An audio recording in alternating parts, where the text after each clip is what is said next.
Jadi ada istilahnya tuh dok, Gimana tuh namanya hasilnya apa? namanya banana. Banana. Jadi banana itu untuk merujuk ke suatu community. Kalau dari luar itu kuning, tapi begitu dibuka dia putih.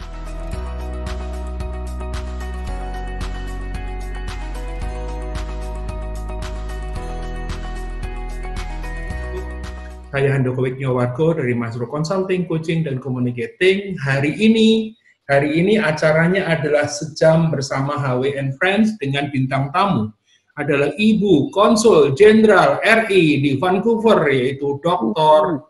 Tuti Wahyuningsih Irman. Ya, ini luar biasa. Akhirnya mau, ya pasti mau lah sebetulnya. Cuman yaitu keluhannya adalah kenapa sih mesti jam 12 malam di tempat gue gitu ya. Nah, teman-teman semua, jadi saya ketemu dengan Tuti itu terakhir Sabtu Februari 2018. Ya, saya nggak tahu Tuti ingat apa enggak ini. Ya, mestinya ingat kali ya Tuti ya. Jadi 1 Februari Ingat-ingat. 2018, acaranya adalah Dies Natalis Visip UI yang ke-50. Lokasinya ada di kampus Depok dan kebetulan kami berdua ini di antara sekitar mungkin sekitar 16-an orang yang mewakili Visip UI, mewakili Angkatan 85 dalam rangka Dies Natalis UI yang ke-50, 1 Februari 2018. Ya. Nah, saya ketemu secara tentu saja setelah itu masih sering kontakan, ya, dan Tuti ini sempat marah sama saya kira-kira pas Lebaran kemarin, gara-garanya ada acara halal bihalal Visip, ya, terus kemudian saya bilang, Tut, kamu ngomong ya Tut, gitu kan. Kata Tuti, aku itu belum mandi, aku belum ngapa-ngapain, disuruh siaran langsung, gitu kan. Nah, ya begitulah sama temen ya, kalau kita nggak bisa maksa temen ya namanya kita bukan temen gitu ya. Baik, teman-teman semua yang ada di sini, itu enaknya punya temen kan begitu ya. Nah, sejam bersama HW and Friends, Handoko Wignowarko and Friends, ini sengaja dibikin santai, so feel free untuk mendengarkan dan juga bertanya ya, pertanyaan nanti di Facebook ya, pertanyaan nanti di Facebook ya. Waduh, ini banyak banget, rame ya, rame banget. Ada ini temanmu juga nih, Tut Indah Setiawati, yang berpindah dari Indah. tadinya di Hanoi, sekarang di Kupang dia kalau nggak salah ya. Indah tahu Iya. ya, Indah terakhir di Hanoi. Dari situ. Halo, Indah. Nah, Indah is watching ya, ini teman-temannya ini. Baik, saya nggak mau berlama-lama karena waktunya cuma sejam, maka Tut, daripada saya yang cerita salah-salah nanti kena marah lagi sama kamu gitu kan, mendingan kamu cerita deh Tut, ya kan kita ketemu tuh tahun 1985, waktu itu yang namanya jurusan HI itu suka jadi ledek-ledekan. Kenapa?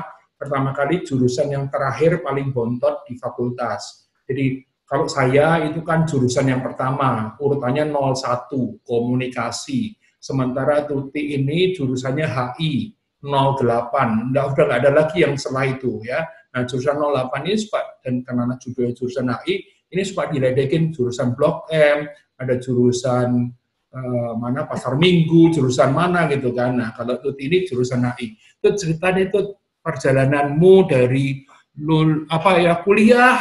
Terus kemudian habis kuliah tuh ngapain aja sih? Soalnya tahu-tahu dokter, terus kemudian tahu-tahu kok jadi konjen gitu. Silakan, cerita santai aja tuh, monggo. Oke. Ya, Terima kasih. Pertama-tama ini kesempatannya jarang-jarang ini jam 12 malam diajak ngobrol. Jam 12 malam dandan gitu kan pakai lipstick. Terus itu pakai apa lipstick namanya? sudah Bud? Oh Iya, iya pakai sudah lipstick. pakai, ya oke.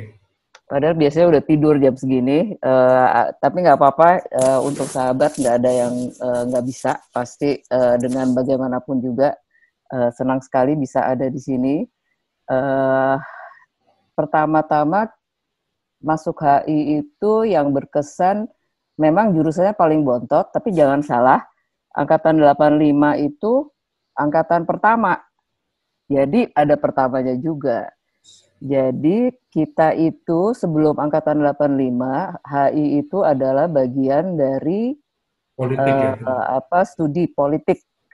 Jadi sejak 85 kita berdiri sendiri sebagai jurusan. Jadi kalau di jurusan HI 85 tuh udah yang paling senior, jadi suka malu banget soalnya jaraknya jauh banget sama yang lain. Kita yang udah paling tua banget, udah kayak fosil gitu. Jadinya kita waktu itu ketua jurusannya adalah Bapak Yono Sudarsono. Beliau yang buka jurusan itu dan berkesan sekali karena jadi jurusan baru begitu. Dan lulus dari UI itu tahun 90. Boleh potong dulu sedikit nggak tuh Silakan. soal Yono Sudarsono itu isunya katanya anak-anak jurusan HI itu kalau Profesor Dr. Yono Sudarsono itu ngajar itu ilmunya nggak masuk semua, katanya begitu, bener nggak sih? Ya, jadi kalau Profesor Dr. Yono Sudarsono ngajar, katanya kabarnya anak-anak jurusan HI itu memperhatikan tapi ilmunya nggak ada yang masuk. Itu isu itu bener nggak? Betul sih kayaknya, soalnya kadang-kadang kita tuh distract banget. Beliau tuh kan waktu itu kita sudah kenal di luar begitu karena beliau sering jadi tampil di TV begitu untuk reportase internasional.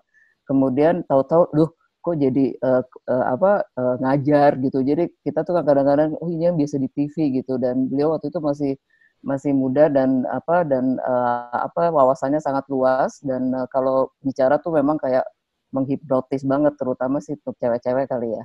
Itu ya. Kenapa sih untuk cewek-cewek mungkin banyak orang yang enggak, yang kalau aku tahu sih Profesor Yono Sudarsono itu seperti apa gitu ya. Kalau buat aku sih tidak menghipnotis, tapi kenapa cewek-cewek itu terhipnotis Profesor Yono Sudarsono? Ya nggak tahu, justru silakan dijelaskan. Ya, gimana tuh? Kenapa sih? Habis beliau tuh karismatik juga ya. Jadi maksudnya bicaranya tuh enak, kemudian juga sebagai kepala jurusan, beliau juga sangat care juga sama angkatan pertama karena kan ini betul-betul kayak baby-nya beliau ya. Jadi ya mungkin untuk 85 is very special lah Pak Profesor Yono Sudarsono. Dan saya yakin juga teman-teman di angkatan 85, bukan cuma yang cewek loh, dalam hal ini yang cowok-cowok juga pasti respect berat lah sama beliau. Jadi dari Tuti itu ada yang tetap tidak mau ngaku biarpun dipaksa, yaitu Pak Yono Sudarsono itu ganteng banget gitu lah kira-kira. Oh ya?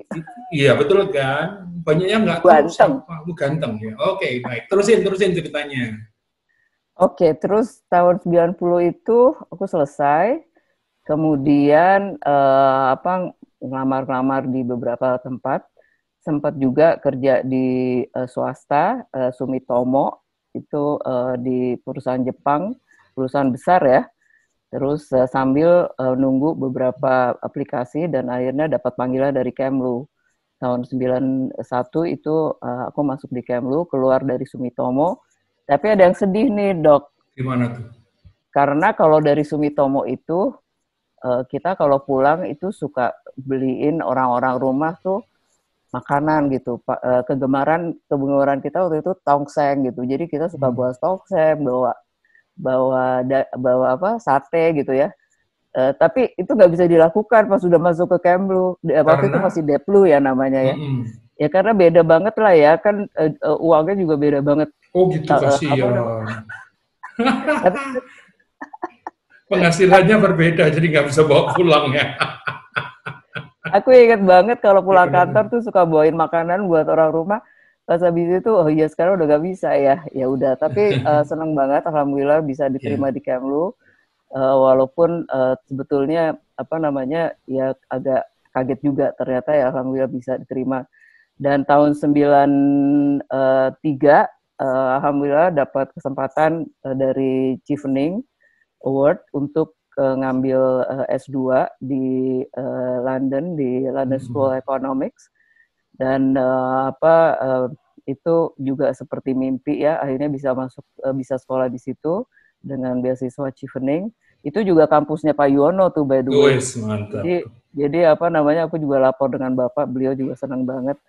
Kemudian selesai dari itu sudah masuk Kemlu ya, jadi pulang pendidikan itu kembali ke Kemlu dan tahun 97 sampai 2000 ya aku tugas di KBRI Canberra di Australia. Dan di situ penempatan pertamaku. Terus tahun 2001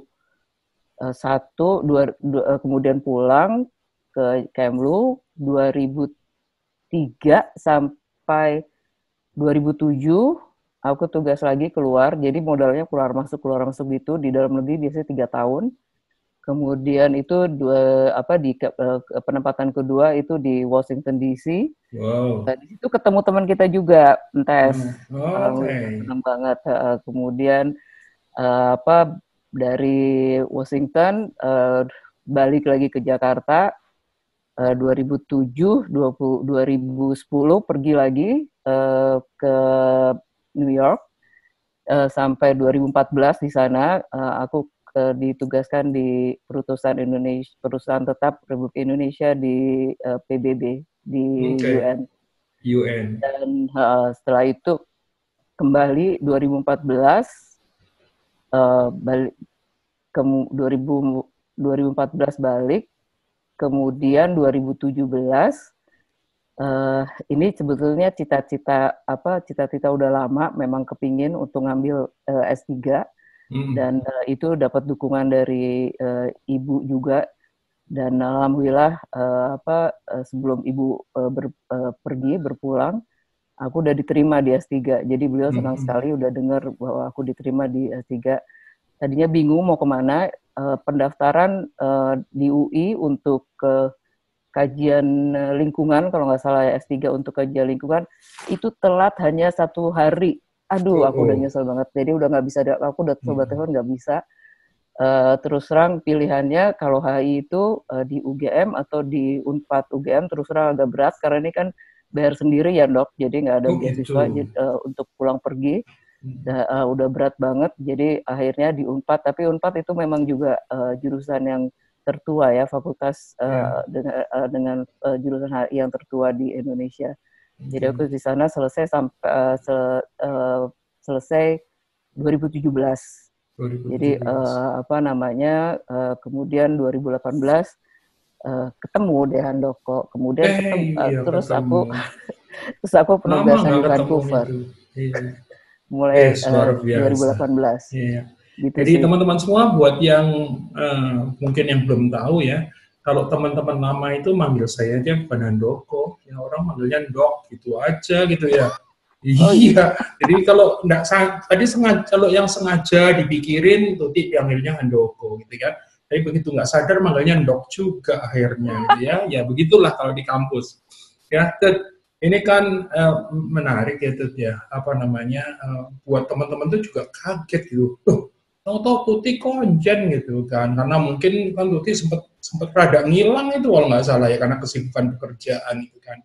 Nah sekarang pertanyaannya nih juga yang menjadi pertanyaan saya waktu ketemu, waktu kita kontakkan kemarin lebaran, ngapain aja sih Tut di Vancouver, itu kan lagi musim COVID begini, jangan-jangan lu nggak kerja, nggak ngapa-ngapain. Ngapain Tut di Vancouver? Aduh, di Vancouver, ini yang terkait dengan sebelum COVID aja tuh udah heboh banget ya, dan ternyata pas COVID ini juga kita menemukan pola kerja yang sangat luar biasa, karena ada hal-hal yang tidak pernah kita alami sebelumnya. Tapi kalau aku mau cerita dulu yang sebelumnya kali ya, yang sebelum COVID. Terus terang senang sekali bisa penempatan di Vancouver ini, dan dengan dukungan diaspora dan juga staf di KJRI, banyak sekali hal yang sudah kita capai. Misalnya nih ya, aku benar-benar senang banget karena setelah partisipasi sejak tahun 2008, itu ada festival yang sangat rame di sini, Surrey Fusion. 2019 kemarin kita berhasil jadi the best pavilion. Jadi luar biasa. Baru pertama kalinya. Jadi itu juga luar biasa dukungan dari diaspora dan juga staf KJRI. Terima kasih banyak. Dan juga selain itu juga kita membuat seperti Indofest. Indofest ini awalnya itu ada kayak seperti 2 ya. Jadi ada yang Festival Indonesia by Diaspora dan Festival Indonesia sama KJRI. Tapi waktu saya masuk 2018 saya bilang mungkin tidak begitu caranya kita bersama-sama. Akhirnya 2018 itu kita melakukan hal yang beda, kita lakukan bareng-bareng. Jadi Diaspora dan KJRI bareng-bareng dan hasilnya belum pernah ada Indofest dihadiri sampai 1.400-an orang. Wow. Terus karena itu berhasil, 2019 kita lanjutkan dan hampir 2 kali lipatnya pengunjungnya. Jadi alhamdulillah, syukur alhamdulillah. Tahun ini sebetulnya kita mau bikin yang lebih besar lagi. Mau 2 kali lipatnya lagi ya. Ada si COVID lewat. Ya udah sabar. Jadi ya gitu deh. Kita juga ikut fashion show for the tunggu, saya nanya, saya motong dulu. Apa, kamu silahkan. Ikut fashion show? Bukan Indonesia. Oh, bukan Indonesia. Ya nggak apa-apa kan, nanya sama teman boleh tuh. Iya, gimana? Jadi Indonesia. Iya, aku bersyukur banget tuh kemarin sama Ibu Novita Yunus dan juga ada di sini Diaspora yang juga perancang, dan itu juga dalam catatan kita belum pernah kita ikut Vancouver Fashion Week ya. Biasanya memang ada beberapa perancang tapi ikut dalam suatu grup gitu. Tapi kalau kemarin itu memang acara Indonesia, kita temanya Indonesian Textile Heritage, dan itu yang namanya gedung itu penuhnya minta ampun. Aku cuma takut aja ada yang karena kan banyak yang nggak permanen ya, karena kan panggung-panggung itu. Tapi alhamdulillah lancar banget. Jadi senang banget bisa banyak sekali mendapat capaian, dan tapi itu semua juga berkat dukungan dari Diaspora dan juga staff. Kalau bicara soal diaspora itu ada datanya nggak sih? Itu ada berapa diaspora di situ? Diaspora kalau dalam catatan kita terus terang ya nggak ada yang, karena nggak pernah daftar ya. Kan kalau yang lapor itu biasanya lapor diri itu untuk WNI. Kalau diaspora itu enggak ya? Iya, terminologinya lebih luas. Tapi kita sempat ngobrol-ngobrol dengan teman-teman Kennedy dari kementerian di sini. Mereka sih memperkirakan kalau Indonesian Diaspora itu ya sekitar 10.000 sampai 12.000 ya untuk di British Columbia, dan itu jumlahnya mungkin agak kaget juga, ternyata besar juga, karena sebenarnya kalau dibandingkan misalnya dengan yang lain gitu, Korea atau Cina begitu ya, Taiwan dan Filipina misalnya, tapi ternyata kita juga sampai 12.000-an juga, dan mereka juga sangat potensial banget. Jadi bersyukur bertemu dengan mereka, punya banyak sekali passion ya untuk mengembangkan Indonesia, dan Indonesia bisa tampil. Dan saya juga mencoba untuk selalu menonjolkan ya, kasih panggung ya kepada mereka. Misalnya Natal bersama nih, Dok. Jadi Natal bersama itu unik banget, dan ini sesuatu yang sangat membanggakan, karena dari sekitar mungkin 7 atau 8 gereja itu setiap tahun sejak tahun 2008 itu mengadakan Natal bersama. Dan mereka itu menyewa gedung itu bagus banget, namanya Michael J. Fox di Burnaby. Itu gedungnya gedung bagus. Dan selama ini sepertinya kayak menjadi pestanya orang Indonesia lah, quote unquote ya. Tapi saya berpikir kok sayang banget ya, karena kita udah nyewa gedung yang bagus, kemudian juga diasporanya juga potensinya bagus-bagus. Jadi sejak tahun 2018 saya datang pertama Natal, itu saya coba mengundang pejabat-pejabat setempat.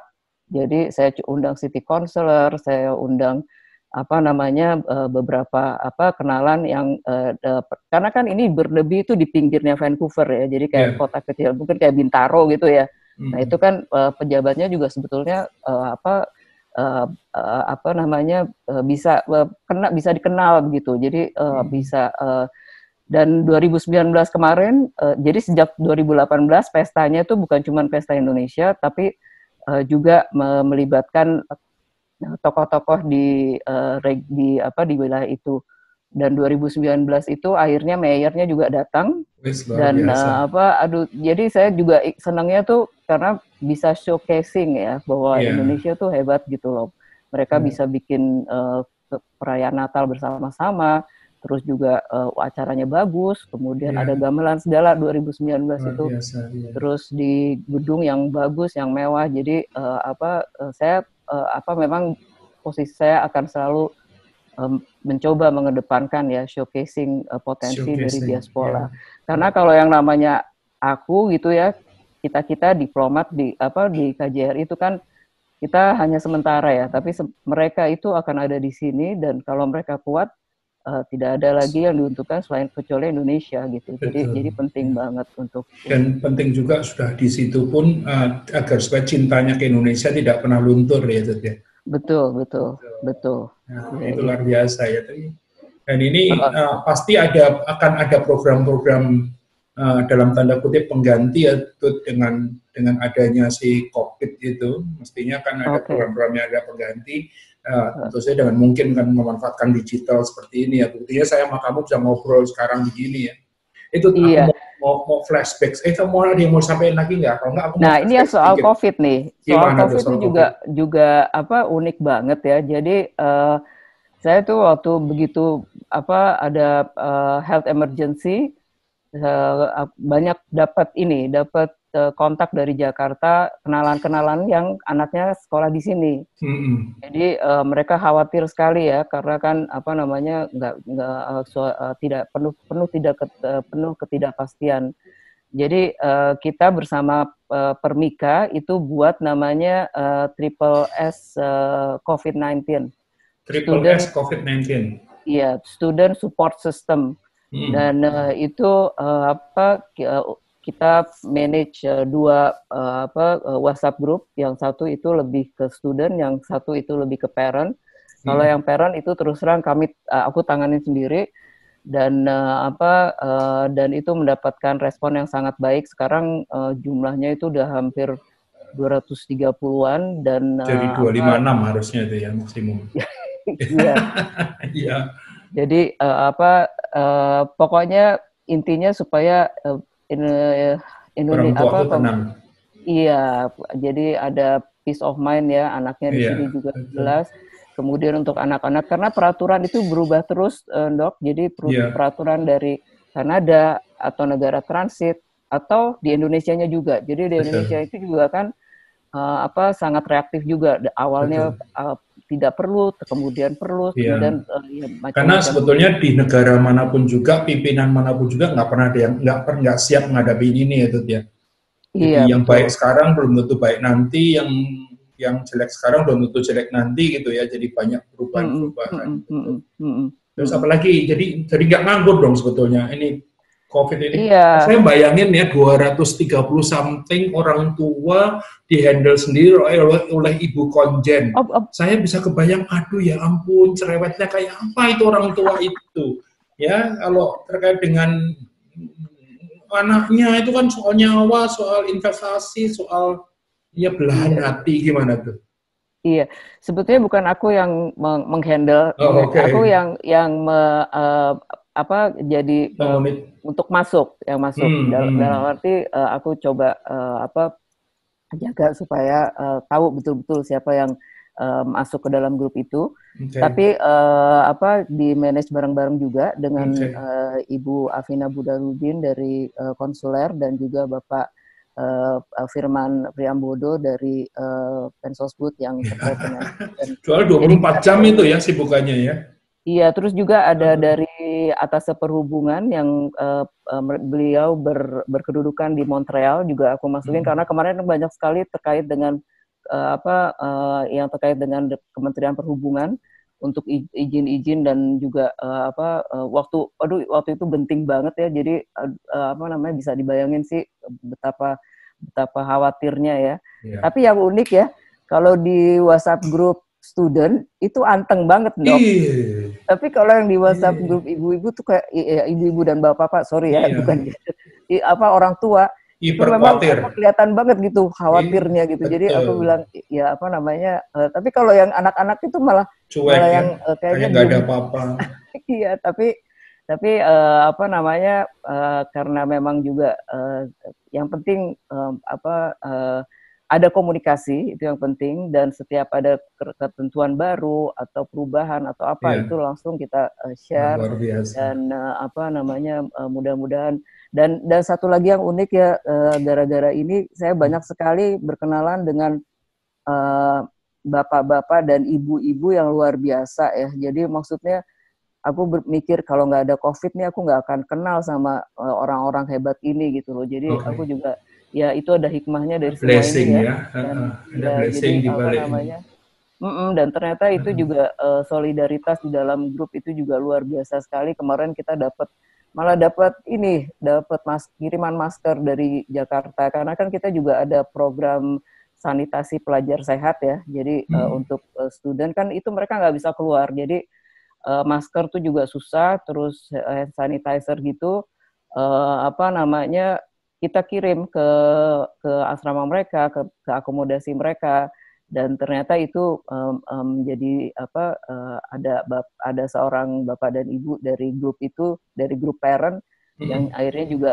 menyumbang kepada kita. Luar Jadi biasa. aduh, luar biasa banget deh, Iya. Indonesia top banget deh kalau udah solidaritas. Ya, top diasporanya, top orang tuanya, top muridnya juga top juga ibu konjennya kan gitu. Nggak Ya, apalah oke. aku. Jadi balik lagi. Ya, ini jadi berarti sebetulnya asumsi saya tadinya, Putih ini nggak kerja, ini ngapain di Vancouver? Kan pertanyaan saya di poster kan begitu. Nggak kerja, ternyata kerjanya justru banyak ya pada saat pandemi global ini ya.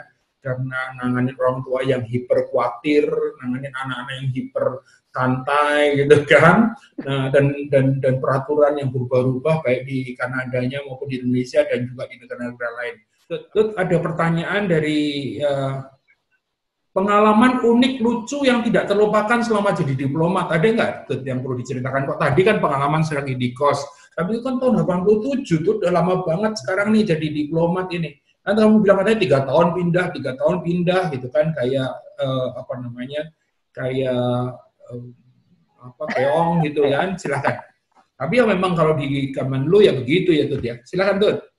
Ya, Pengalaman thank apa you. sih unik lucu yang tidak terlupakan? Yang lucu aja kali ya, Ya, yang lucu silakan. ya, karena di sini udah mau jam 1 malam nih, jadi yang lucu-lucu aja. Ups, sudah nggak lucu Jadi juga jam 1 malam, kamu udah ngantuk, saya tahu. udah Gimana? ngantuk. Jadi apa namanya, waktu penempatan di New York itu, aku selalu tinggal di Manhattan. Manhattan itu apa kayak di dekat Pulau. kantor gitu ya, karena Ya. aku punya anak kecil.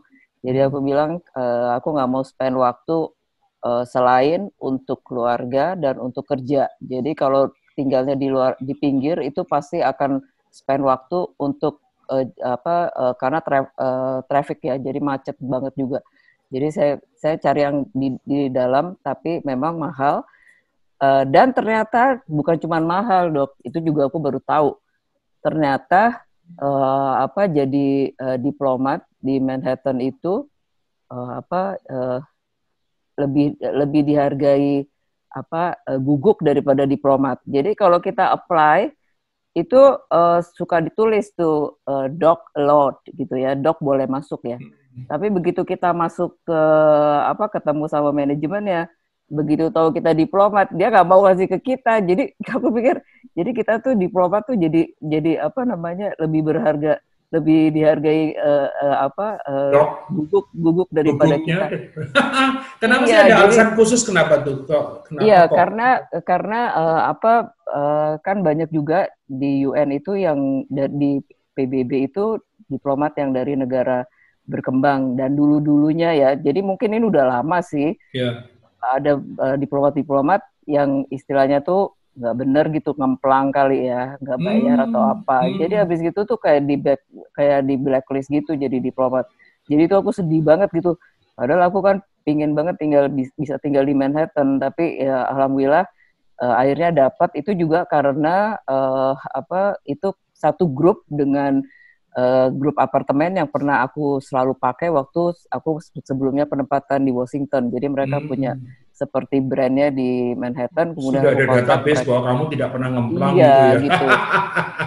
Jadi sedih banget. Jadi itu benar-benar unik deh, nggak pernah terjadi. Nggak pernah Dan itu terlupakan real ya. banget gitu loh. Jadi aku lihat, loh itu dog lot, tapi begitu kita masuk diplomat nggak boleh di sini. Ya, Wah, dog allowed, diplomat is not allowed gitu ya. Kasihan banget sebetulnya ya. Oke. iya, Tunggu dulu ini sebelum lupa nih tuh ada ini teman-temanmu yang nakal-nakal ini ada boomer Retno Kalagan mengatakan halo Tuti, ini kan teman seangkatan ya Tuti ya. Ada ya, kalau kamu ingat dulu anak kesos namanya Anita Ramandari, kalau saya biasa suka panggil Butin juga mengatakan kenapa mirip sama Butin Soeharto pada saat itu. Halo Tuti juga gitu kan. Terus kemudian, wih rame ini ternyata, rame banget tuh, wah gawat ini. waduh Ya, gawat-gawat. berarti kamu mesti menjaga kalimat-kalimat yang kau ucapkan tuh, karena Oh ini iya, baiklah, terekam dan baiklah. ya enggak lah, itu aja orang ini Sabtu-Sabtu santai kok. Ya, itu ada pertanyaan serius banget itu, ya. Perkenankan, nama saya Veron Wirawan, mahasiswa BINUS University, jurusan Hubungan Internasional. Saya ingin bertanya, ya, apakah sektor yang paling berpotensial saat ini dan kedepannya dalam menjalin hubungan bilateral Indonesia dan Kanada? Sekian pertanyaan saya, terima kasih. Loh, ini kan serius, kalau ini serius. Oh iya, Dari serius. tadi kan kita ketawa mulu, sekarang ganti yang serius. Silakan Ibu Tuti. Iya, Sektor yang paling thank you. berpotensial ini tentu saja terkait dengan nanti mungkin new normal segala macam, kan ya Tuti ya? Saya nggak tahu deh, coba. Iya, betul. Thank you banget. Gimana? Jadi kalau menurut kami, kalau untuk Kanada itu sektor ini ya, kesempatan bekerja di sini. Jadi itu peluangnya besar sekali. Karena regulasi imigrasi di Kanada itu terus terang masih sangat lenient dibandingkan misalnya kalau kita compare dengan Amerika. Misalnya ya, student yang bekerja di sini, yang sekolah di sini, itu selalu mendapatkan visa bekerja, izin bekerja itu kalau yang S1-nya ya, dan universitas-universitas yang negeri begitu, itu bisa sampai 3 tahun. Dan itu sangat generous ya. Jadi memang itu peluang banget karena mereka pada dasarnya masih membutuhkan tenaga kerja kita. Kalau itu umum Kanada ya. Kalau untuk Vancouver sendiri, sektor yang penting ini adalah terkait dengan IT. Ini mungkin juga Ya, kaitannya dengan COVID juga ya. ya. Jadi kalau aku juga baru tahu di Vancouver ini ternyata pekerjaan yang terkait dengan IT related teknologi related bisnis itu community-nya tuh banyak banget ternyata di sini. Jadi dibandingkan misalnya dengan Silicon Valley yang 40%, dibandingkan dengan total bisnis yang ada. Kalau di sini itu bisa sampai 70%-an itu teknologi dan ternyata itu mengundang crowd dari tech crowd itu untuk tinggal di sini karena memang di sini sangat memfasilitasi mereka untuk bisa berkarya, untuk bisa tinggal di sini dengan nyaman. Jadi banyak sekali juga misalnya kayak Internet of Things itu ternyata juga dulu-dulunya itu juga bergulirnya di sini, kemudian juga ada artificial intelligence. Karena memang crowd itu kebanyakan anak muda dan mereka itu kalau misalnya pindah semua gitu loh ya, kerumunan ya, teori Iya, kerumunan, teori kerumunan. dan itu ternyata dipakai sekali oleh pemerintah British Columbia. Jadi itu jadi salah satu sektor yang penting dan aku pikir dengan adanya COVID ini kita akan mau nggak mau ya lebih dipercepat ya, diakselerate untuk lebih masuk lagi ke teknologi terkait dengan kendala-kendala karena kita nggak bisa fisik ya seperti ini. Jadi itu mungkin sektor yang sangat potensial kalau menurut aku. Wah, luar biasa. Jadi pertanyaan serius dijawab dengan serius gitu kan. Sekarang aku mau pertanyaan yang tidak terlalu serius. Aku itu kan pernah ke Toronto ya. Aku berasa waktu aku sekolah di Amerika ke Toronto itu berasa kayak ke Amerika yang lain gitu ya. Terus kemudian aku pernah ke Montreal, berasa pergi kayak ke Prancis gitu ya. Terus pada saat aku pergi ke Vancouver kok berasa kayak di Hong Kong gitu ya. Jadi ini saya coba cerita tentang Vancouver ya, saya merasa bahwa di Vancouver tuh kayak ya mestinya nyari makan segala macam nggak. Saya paling lama tuh tinggal sempat 10 hari di Vancouver ya waktu itu, tapi sudah lama sekali ya. Coba cerita tentang Vancouver deh. Sekarang kembali ke santai lagi, monggo. Oke. Apa Jadi yang kan sudah Vancouver berapa 2 tahun ya, monggo silakan. iya udah. Jadi Vancouver itu kota yang sangat nyaman ya. Jadi kalau dalam peringkat livable city itu selalu di atas 5 besar itu dari tahun ke tahun. Dan kotanya juga indah banget, ada pantai, ada gunung. Dan memang terkait dengan demografi betul banget di sini ini memang banyak banget yang keturunan dari dari daratan ya. Jadi ada istilahnya tuh dok, Gimana tuh namanya hasilnya apa? namanya banana. Banana. Jadi banana itu untuk merujuk ke suatu community. Kalau dari luar itu kuning, tapi begitu dibuka dia putih. Karena Dari dia udah luar. sebetulnya Canadian dia. Jadi dia Oh. pendidikan udah Canadian, dia orang sebutnya orang bule, cuman Mm-mm. bungkusnya aja kuning begitu. Oke, Dan makanya banana ya. banana. Jadi Ya. dan itu jadi kelompok ini yang sangat berperan juga di Vancouver. Tapi bukan cuma itu, jadi banyak juga yang lain. Dan terus terang Filipina juga sangat sudah lama historisnya ada di sini. Mereka punya jalur penerbangan langsung Manila Vancouver juga. Sudah dan selalu penuh. Saya pikir, saya dengar, dan karena memang udah lama. Terus terang untuk diaspora Indonesia kalau dalam historisnya mungkin belum selama Filipina, tapi saya selalu berkata bahwa tidak perlu jumlah, tapi yang penting itu Kualitas itu. impact-nya. Iya, Ya, impact-nya. jadi Betul. bahwa berprestasi, bahwa Ya, significant contribution gitu loh. ya. Jadi begitu sih. Jadi memang di sini tapi di sini hanya 30 menit dari border, Handoko. Jadi Iya. aku sepertinya seperti penempatan di Amerika lagi. Ini penempatan ketiga aku di Amerika. Karena hanya 30 menit Iya. ke Washington State. Aku jadi ingat waktu aku jadi ingat sempat berpikir kamu tuh tidak di Vancouver, melainkan di New York gitu kan, karena dulu kamu sempat di New York ya tuh ya. Jadi, gua di Vancouver, masih inget banget tuh kalau WA kamu bilang, gua di Vancouver ya, bukan di New York lagi. Oh, oke. Ya. Nah, ini ada komentar dari bocoran dari teman ini tuh. Tuti dulu kalem dan rajin belajar, angkat topi untuk karirnya. Aku yang bandel, Dok, aktif main aja. Ya, itu kira-kira kamu sudah bayang siapa ini temanmu di angkatanmu ini. Ya, nanti aku kasih bocorannya siapa ya.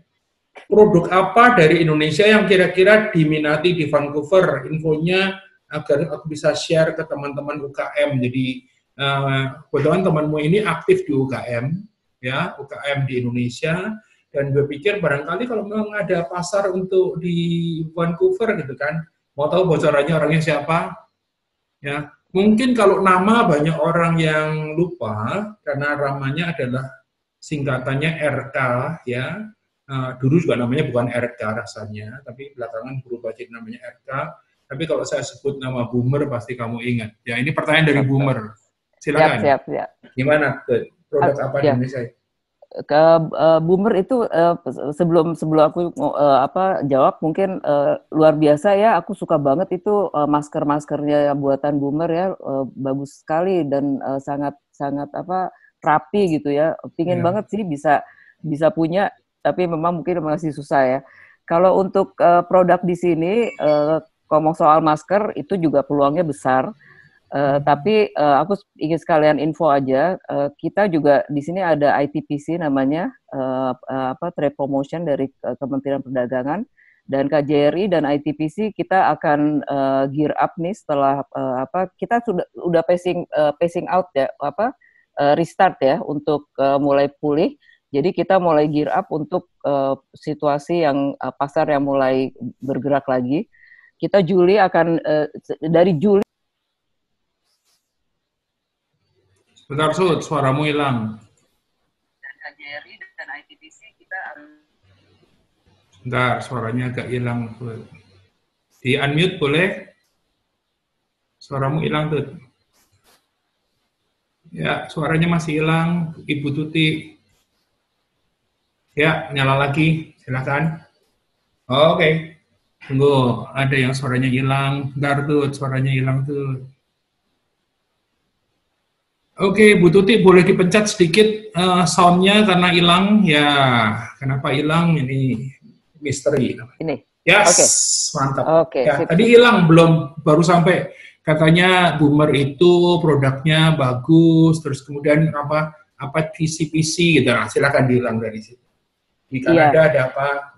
Iya, jadi kita akan mencoba membuat kegiatan dari mulai Juli sampai akhir tahun untuk promosi produk. Jadi memang yang pertama Juli ini rencananya makanan dan minuman dan itu pasarnya sangat besar, terutama karena di sini banyak keturunan Filipina dan orang-orang Filipina itu sangat familiar ya dengan selera kita, dengan makanan kita.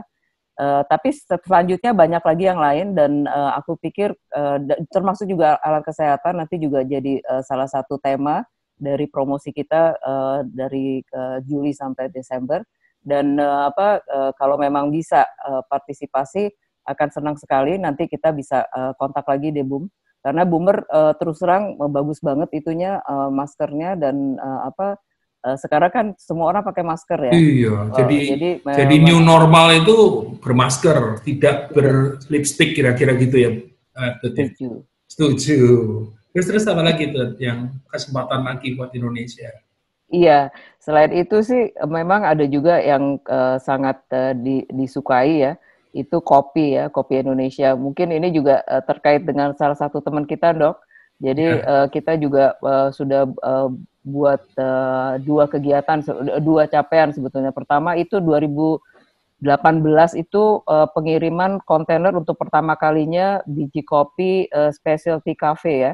Jadi itu kerjasama dari salah satu kawan kita juga di 85 dan diaspora di sini. 2019 tambah lagi dengan dibukanya dua coffee shop dengan network dari Kopi Indonesia.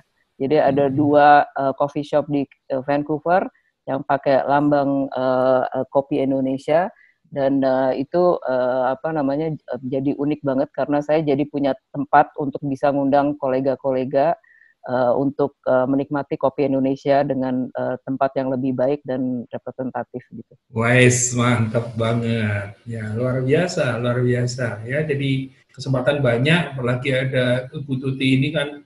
Ya buat teman-teman semua yang baru masuk karena ada ternyata ramai sekali. Jadi hari ini di dalam acara Sejam bersama HW and Friends, saya kedatangan tamu sahabat saya, Dr. Tuti Wahyuningsih Irman, Konsul Jenderal RI di Vancouver. Ya, tadi sudah ngobrol dari jam 2:05 ya, dan kita janji cuma mau sejam doang. Kenapa cuma sejam doang? Tuti ini udah marah-marah, Handok. Kalau dia ingat nama saya Handoko, kalau lagi pas nggak ingat ya nama saya adalah Handok, gitu ya.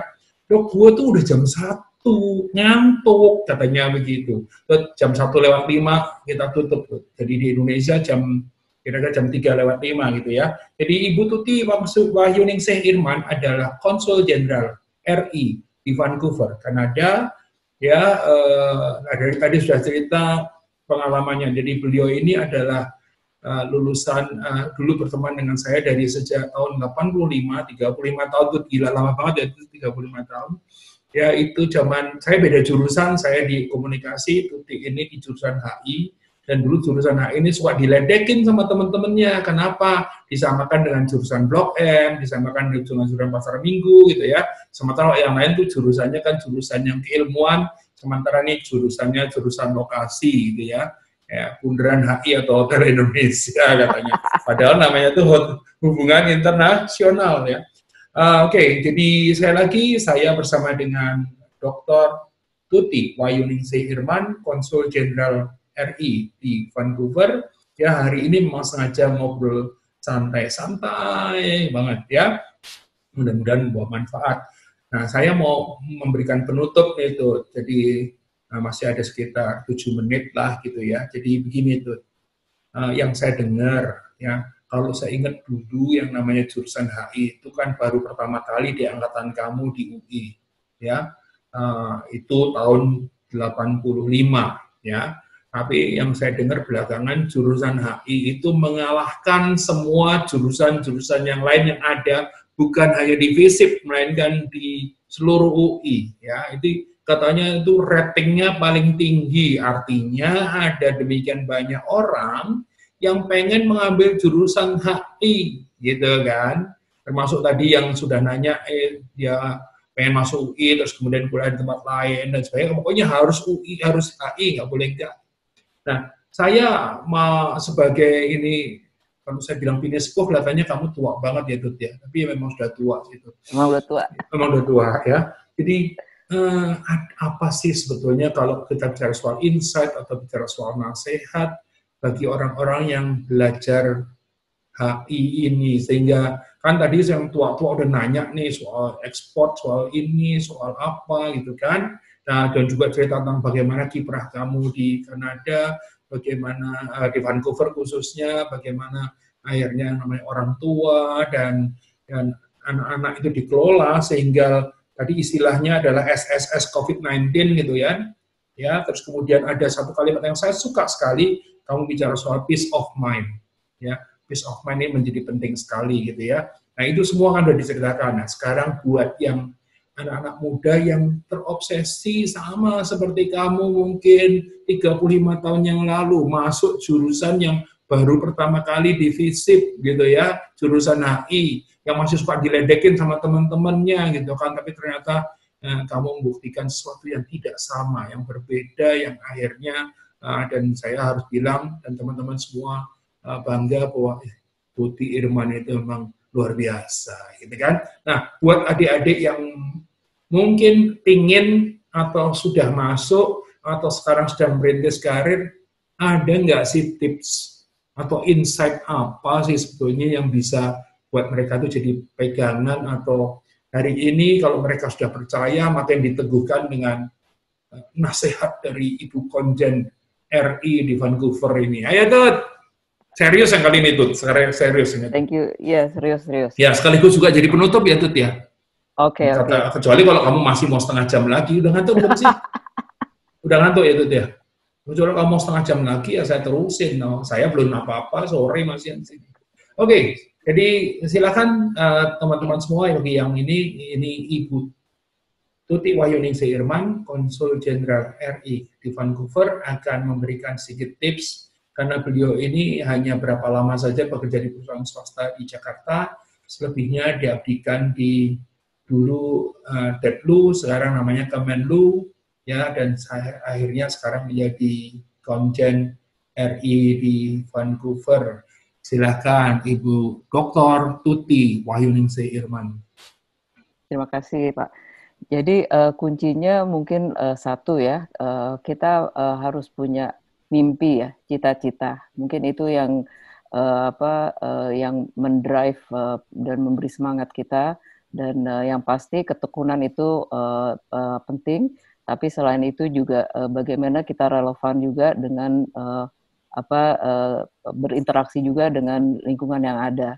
Dan selain itu juga saya lihat ke depannya ya, mungkin profesi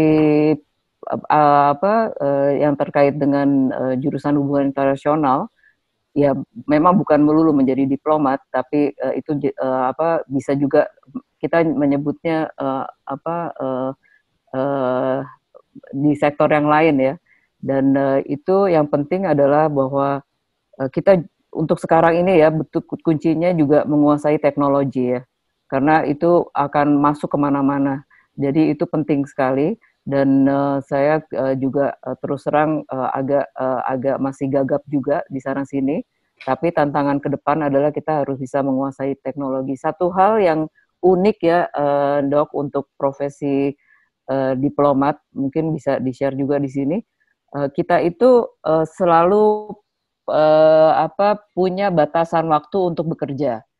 Dan itu seringkali saya gunakan untuk menjadi rencana saya mau ngapain pada jangka waktu itu. Termasuk juga misalnya kemarin untuk mau menikah gitu ya. Jadi aku udah punya ancer-ancer gitu. Termasuk juga kemarin waktu menyelesaikan S3 karena aku cuma punya waktu sekitar 3 tahun. Jadi yang tadi soal menikah, tadi kamu sudah punya ancer-ancer dan incer-incer barangkali, kok incer situ gitu ya, itu ya. Iya. Terus? Jadi maksudnya, memang itu terbantu sekali dengan pola bekerja yang kita berpindah-pindah. Jadi kita punya we can set the target gitu loh. Yeah. Target. Jadi itu mungkin yang saya senangi dari profesi ini. Dan kemarin juga saya selesaikan S3 juga gimana pun caranya saya akan berusaha untuk bisa selesaikan dalam span waktu yang ada begitu. Dan dan itu sangat baik. Jadi kita biasa untuk melihat bahwa semuanya itu tidak permanen dan keep on changing, dan kita sendiri juga harus beradaptasi begitu.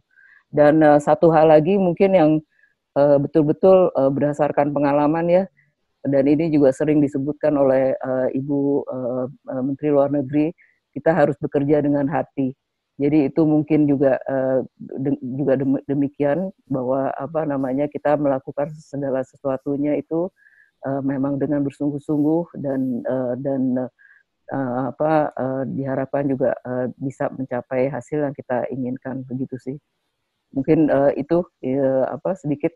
Wow, itu nggak sedikit, tuh banyak tuh. Oh, banyak itu. Iya, jadi kalau boleh saya ini ya, boleh saya ini kan, dan saya tahu persis karena saya kenal Tuti 35 tahun, ya, bahwa satu punya target itu menjadi penting sekali, tapi jangan hanya sekedar punya target, melainkan dijalankan. Jadi tahu persis lah yang mau dikejar apa, dan kemudian dikejar, itu satu. Dan pada saat melakukan ini, kalau tadi itu jelas ya, mungkin targetnya bisa ini, bisa itu. Yang kedua adalah yang betul-betul nasihat yang sangat penting sekali ya, pada saat melakukan sesuatu, ya lakukanlah dengan hati. Nah, ini yang tidak mudah.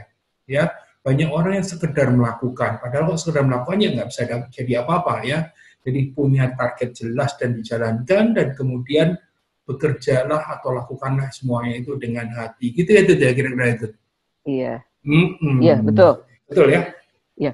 Ya. Kalau boleh sedikit dong kok. Boleh lah. Ya. Nah ini kan sekarang batasnya bukan saya nih, batasnya kamu ngantuk atau enggak. Kalau mau nggak ngantuk terus mau ngomong setengah jam lagi masih boleh, tenang saja. Enggak, saya cuma ingin ini menyampaikan, luar biasa ya, saya juga senang sekali ya, jurusan HI itu ternyata luar biasa sekali. Jadi sekarang ini saya dengar kemarin mahasiswa berprestasi UI itu semua dari HI atau gimana betul, gitu. Dan saya belum begitu jelas sih ceritanya. Cuman luar biasa ya, saya bangga banget dengan teman-teman junior di ini adik di jurusan HI terus berkarya, terus pertahankan. Saya juga jadi bangga banget dari HIUI karena ternyata memang terbukti dan anything kalau misalnya saya bisa bantu, saya akan bantu. Terima kasih, Dok. Wes, luar biasa sekali ya. Seandainya saya ngomong apa adanya, seandainya Tuti nggak ngantuk, ya, maka kita akan teruskan 2 jam lagi. Tapi saat ini di tempat Tuti sudah jam 1:06, ya. Mohon maaf karena waktu itu sebab Tuti bilang reschedule dong, biar jadi gua nggak ngantuk, gitu kan. Ya tadi Tuti sudah minum kopi, gitu kan, agar supaya tidak ngantuk. Jadi makanya disebut-sebut kopi Indonesia.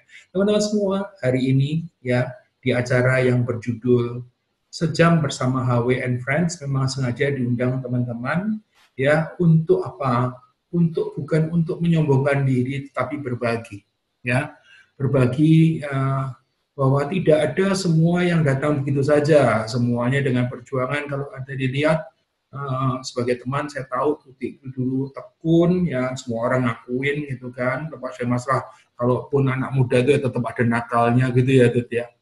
Ya, terus kemudian tekun, tahu persis target yang mau dicapai, dan kemudian mengejar, dan kemudian tadi dikatakan adalah lakukanlah dengan hati, ya.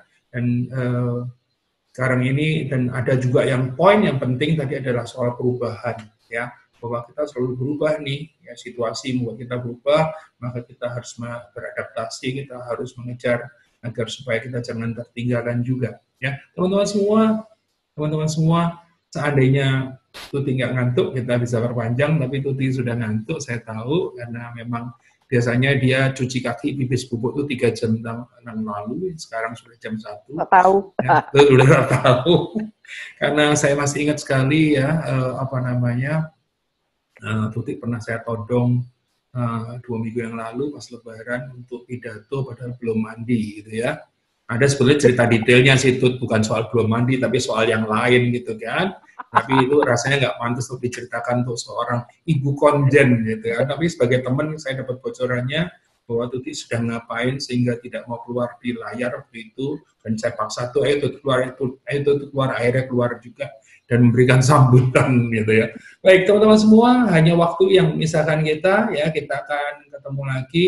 Tentu saja saya berharap nanti akan ada semacam seminar bersama dengan Tuti dan beberapa teman yang lain, karena dari jurusan HI ini banyak yang menjadi orang-orang yang penting banget gitu ya. Nanti kita bikin ya Tuti ya, talk show yang lebih ini, dan Tuti sudah pesan jangan kemalaman. Oke, terima kasih, akan lebih pagi lagi, nggak jam 2 gitu ya. Nah, saya senang sekali karena kalau lihat dari responnya di Facebook ramai banget. Ya, ramai baik teman-teman Tuti maupun khalayak itu ramai sekali. Ya, memang tidak muncul dalam bentuk pertanyaan, tapi dalam bentuk apresiasi. Itu terima kasih banget. Terima kasih banget. Ya, mudah-mudahan COVID segera koid sehingga saya bisa mengunjungi nanti bersama dengan Akbar ya, akan mengunjungi kamu di Vancouver ya, karena saya kangen sudah lama tidak Vancouver ya. Teman-teman semuanya ada di sini, kembali saya Handoko Ike Wargo dari Masro Consulting, Coaching dan Communicating ya, di acara Sejam bersama HW and Friends yang menghadirkan orang yang luar biasa, sahabat saya Dr. Tuti Wayuningsih Irman yang saat ini menjadi Konsul Jenderal RI di Vancouver. Tut, sekali lagi thank you, selamat tidur. Terima kasih. Mimpi yang indah. Terima kasih. Terima kasih. Thank you.